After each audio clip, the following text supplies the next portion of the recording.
Thank you for coming on the show. And why don't you start off, tell us a little bit about, I read your profile online and it was very interesting. And I saw that you were in a couple of different businesses. So why don't you just tell us a little bit about yourself and how you got involved with both businesses? Sure. So I'm Jillian Weston. Hi, how are you? And I started the Unicorn Network LLC in 2016. And that was basically because I started my own marketing company in 2013 at 23 years old. And I joined a lot of networking groups. I was networking probably 4 to 6 times a week. And when I was yeah, a lot. I was networking all the time, morning. And I don't regret it because it really helped grow my business. But I was realizing that at 23 years old, people weren't really giving me the respect that I felt like I deserved, or the recognition, or they were kind of just like pushing me aside or not really taking me seriously. And that really bothered me. And I was given the opportunity to start my own group in 2016. So we did. And it was kind of, the idea was millennials get to network with other millennials who we really understand what our generation is going through and what we're dealing with at any given time. And we're able to kind of come together, support each other, and respect each other on a peer level. Yeah. I don't mean to cut you off, but that's because I don't want to forget to ask you this. But I think that's something a lot of people go through. Like me specifically, when I first got into insurance back when I was 21 years old, like I remember first going to like a couple of networking meetings. I don't even remember. The first one I think I went to was like the Lions Club or something. And I just remember it felt like so out of place. Some of the guys were nice there, but in the business world specifically, there's a lot of times where you meet with someone and like similar to what you said, that's why it just gave me like a flashback. People don't take you seriously. And I think that's a common issue that a lot of, entrepreneurs or business people run into. How did you overcome that? Cause I remember that was like a tough thing to break through. Honestly, it was just continuing to show up. That's how I really broke through. I continued to show up. I continued to do my business. I continued to show people what I was doing and how I was doing it. I promoted it online. Nice. After a while, now I've had my own business for 7 years. So after a while you do gain respect, but it takes time, and you can't let those people sort of like shove you off. You have to keep going and keep pushing and, find the people that are going to be in your corner. Prove them wrong. So when you started, the Unicorn Network, you said, what was that? 2016? In 2016. Yeah. 2016. And did you start it by yourself, or were you had like a group of people that were like ready to kick it off? Yeah, I did start it with another group so there were a group of us that made switch from one networking group to another. Gotcha. I did have a group to start with. Cool. It was kind of, the idea was born, and we were all frustrated, and, we were all young, we were in business, we were starting out, and we just wanted not to be judged, and not to be sort of like looked down on just because we were younger, Yeah, those kids with their smartphones.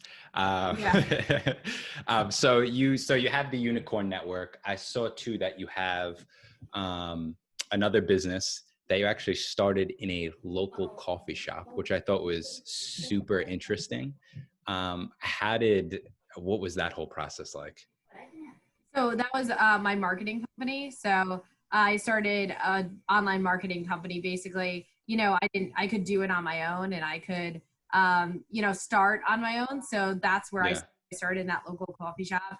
And then I grew, bigger and bigger. And then eventually afford like a little 9x10 office. And then, a year later, I was able to move to an office twice the size. And then that's awesome. Storefront. So I kind of built like sort of ongoing and doubling and growing. It's definitely possible. And I've been lucky enough that I made it through all the bumps along the way. Yeah, I'm sure that must have been difficult. That must have been like the coolest moment when you like left the coffee shop and moved into your office for that first day. Was that experience pretty cool?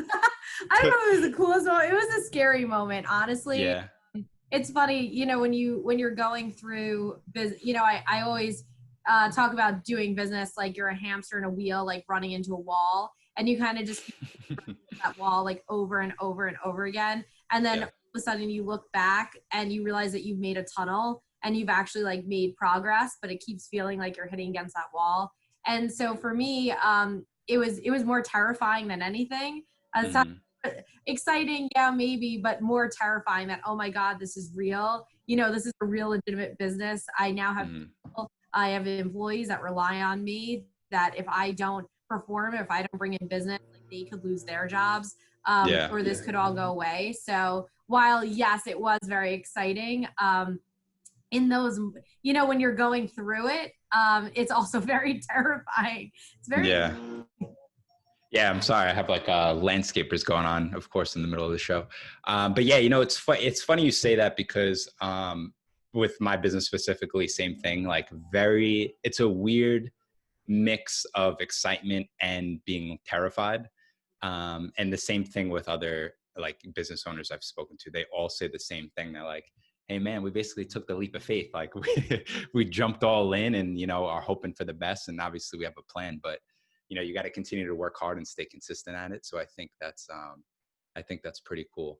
How were you, like, what kind of kid were you growing up? Were you an entrepreneurial kid? Did you always know in the back of your head you were going to own your own business, or was it kind of, you just grew into it?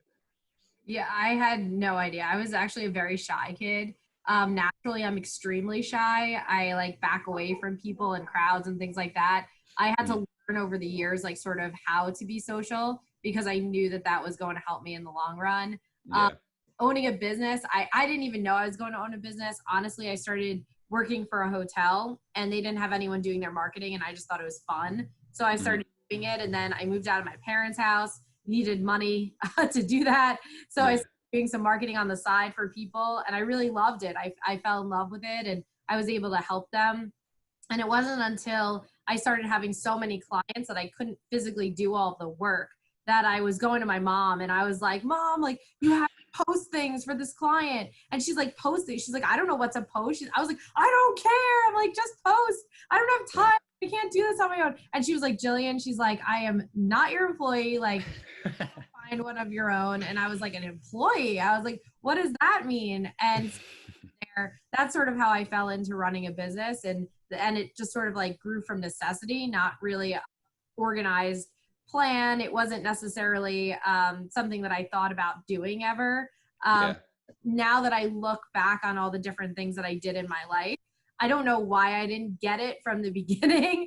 So many things that pointed towards being a leader and owning a business and being really good at that I guess I didn't really have the confidence as a kid to really believe in myself that I could do that until much later. So yeah, no, and I wanted to bring it back to what you said about being basically like a little introverted. I feel like that's how I am. And it's funny. I feel like the way to break through that, and this is why I thought it was so great you said it before, is you went to 4 to 6 meetings a week when it comes to networking. And I think that's like the best way. Like if you're not comfortable with something, is just like going all into that one thing. If you're not comfortable with public speaking, just keep doing it and eventually you'll get better at it.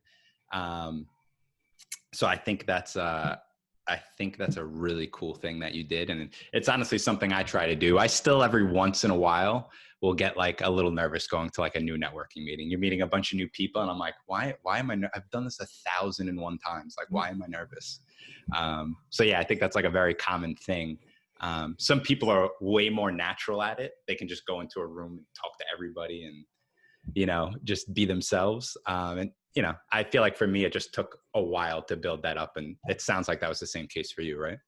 Yeah, it did. And I hear that often too, people ask me so many questions about the group, what is it going to be like? What are we going to do when we're there? And I often in my head, like, what could we possibly do? That would be so frightening, Yeah. We're not going to bite, like, I think that people should keep in mind when they are going to a networking event or somewhere where they may not know anybody, a networking event especially people are there to meet other people. They're there to meet people who are new. They're there to be friendly. They're there to talk to you. Nobody is going to be rude, or that would be a very bizarre situation if somebody was, So they're there to meet you. They're there to talk to you, and somebody's going to come over to you. Or, you don't have to feel shy about going over to somebody else.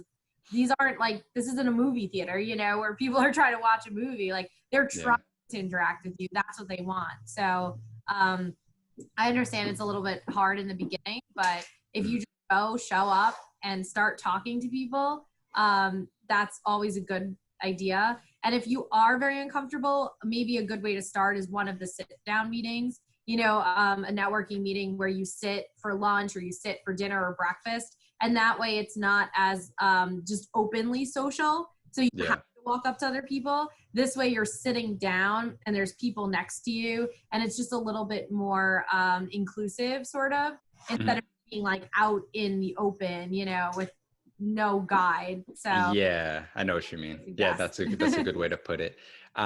Let's talk a little bit more, since we're on this topic, about the Unicorn Network. Like, how are you guys? I've seen some things online, so I feel like I kind of know, but for other people that don't know, how is your group different than other networking groups in the area? Sure. So the first major difference is we are for millennials. It is a group for our generation to support each other. And the whole idea of it is that we support each other however we can, whether it's giving business back and forth. Right now, there needs to be a lot of support in transition. A lot of people transitioning their jobs, they're transitioning where they're working, what they're doing, their lifestyles. So a lot of transition is happening. Even people are getting married, they're having babies. Like, that's a lot of transitioning. So we're sort of supporting them through all of those different processes. Another reason we're different is we work on a sponsorship model instead of a dues model. So we don't charge dues. It's free to join, free to be part of. You just pay for whatever you eat or drink while you're there. And instead, we ask people to sponsor our network so that we could pay for some little things here and there. We're huge on giving back to the community. We do many events throughout the year that donate money back to charity. Even through the pandemic, we raised $5,000 for the Leukemia and Lymphoma Society. Last week, we raised $1,000 for New Ground Foundation. We're constantly and consistently raising money to give back to the community. And we also try to have unique venues. So we kind of have like this little hashtag, like no diners, because not like, sleepy old diner. And, we kind of want these, like, we want to support local businesses, and diners are local businesses too. So do support. I know what you mean. We want to have kind of unique and interesting places to go. So, last week we went to White Post Farms and we did one-on-one networking while pumpkin picking. We've workout meetings. We have done hay rides. I'm trying to think of all the that's cool situations, but we try to have unique places or opportunities to network instead of just that same old. And we do rotate locations across Long Island so that it's more convenient for different people who live in different areas. I think we hear all the time, South Shore won't go to North Shore, and Suffolk doesn't. So we kind of make it convenient for everybody. Yeah, it's the some of the people get a little tribal. Is it Suffolk and Nassau, or is it just Suffolk, or how's that working? Yeah, it's Suffolk and Nassau, and we have a chapter in Manhattan as well. Oh, okay. So, and I think I saw that you guys meet every Thursday and then have separate events, or is it just the every Thursday meeting at a specific time? We meet every Thursday, every other at 12 p.m., every other at 7 p.m. Okay. And then we have, right now, we're doing New York City meetings every other Tuesday, and those are virtual. So we do have a virtual option for people who don't want to come to the in-person meetings on Thursday. Okay. So for somebody that wanted to go to one of these meetings for the first time, which would be a good one to attend? Does it just next Thursday or this Thursday? Next Thursday. Just come, just show up. Okay. Welcome. We always post on our social media when the next meeting is going to be. Once you're we have an application form on our website, unicornnetworkllc.com. So you can fill out that application, then you'll be added to our email list. Or if you just come, we'll give you the application in person and you'll be added. And if you're not added yet, again, our social media always has our event locations, and we're going to meet and what's happening. So, or you could email us and ask. Yeah, I think you guys do an awesome job. I follow you guys on Instagram, and you guys some other networking groups do it, but I feel like you guys take it to like another level. And you're constantly, which I think is a good thing, you're constantly like updating everyone. Hey, this is when this is going to be. Then you're putting spotlights on certain people. So is social media always something you guys have done since well, you have the marketing agency background, so that's probably where that came from, right? Yeah, it was important to me as like the president and the founder, since I have a marketing company, to have a strong marketing presence. So it was very important to me. And also that's how we get members. I mean, that's how we get people to join. That's how we get onto getting wonderful opportunities like this one to be able to speak to other people. And so marketing is extremely important.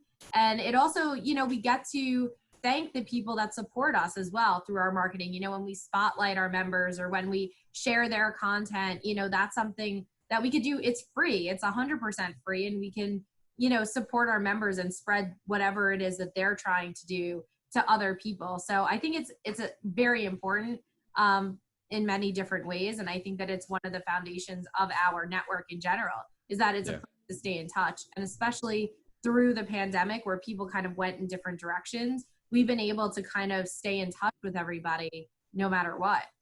So, yeah, it's like you're building a nice community there. Yeah. Yeah. One thing I wanted to ask you about too, because I've gotten this question a lot within other networking groups of people looking to join another networking group. And a lot of the same thing I always hear is, yeah, I want to go in that group, but there's already 3 real estate agents in it, and I'm a real estate agent in it, and it's just going to be oversaturated. What do you tell someone like that? So it's actually funny. So we're not one per network. We're obviously open for anybody and everybody. And it's actually funny, the people that do the same thing network more within each other sometimes, like outside, because they're in the same industry. And even people that technically do the same thing, they do it in a different way. They work with different people. They can refer things that maybe they can't deal with as well. Or they can even just like bounce ideas off of each other. So it's never been a problem. And also not everybody in our group comes to every single meeting. So it's really funny, we'll have, sometimes we'll have 8 financial planners in one meeting, and then the next meeting there's only 1. And that one ends up like cleaning up, and taking all of the people who just joined like that day. And, or some meetings will have like 3 real estate agents, but we also have 3 mortgage loan officers, and we have 3 people that just started a business or just had a child. So, if you keep coming to the meetings, and you're going to create connections with people that are like you, and that, you can sort of create that connection with, and not everybody is going to vibe with everybody else. So we have 550 people in the network. Like, find your people, like vibe with your people, find your connections, find your groups, and like connect with them, and then if you're coming in, then you find another group of people to connect with and network with. Something like that. There's plenty of business out there. Yeah, I think that's a good way to put it. I spoke to somebody else about this, and they said it very similar to you. And they also said, think about it realistically. If I'm in a networking group, let's say it has 10 people, and there's a loan officer in there that I don't like working with, and I want to get referrals from a loan officer, I'm just going to go outside the networking group and find somebody else. So it's like a similar thing. If there's multiple to choose from, maybe you don't like the one, then you work with the other guy in the group, or the woman in the group. So yeah, I think that's a great point. Just to end this off, if somebody wanted to reach out to you, join the network, or ask you about the network, what's the best way to reach you? The best way to reach us is through the website, unicornnetworkllc.com. You can also email us, the unicornnetworkllc@gmail.com, or you could go onto either of our social media sites, the Unicorn Network. You'll see our logo in the corner. It's a blue unicorn with a white background, and So you could message us there, you could email us, or just show up. Just come to an event. As I said, it's free. You just pay for whatever you eat or drink while you're there. If you don't want to eat or drink, you don't have to. Force fed. So just come, show up, meet people. We're always welcoming, and we really like to see people.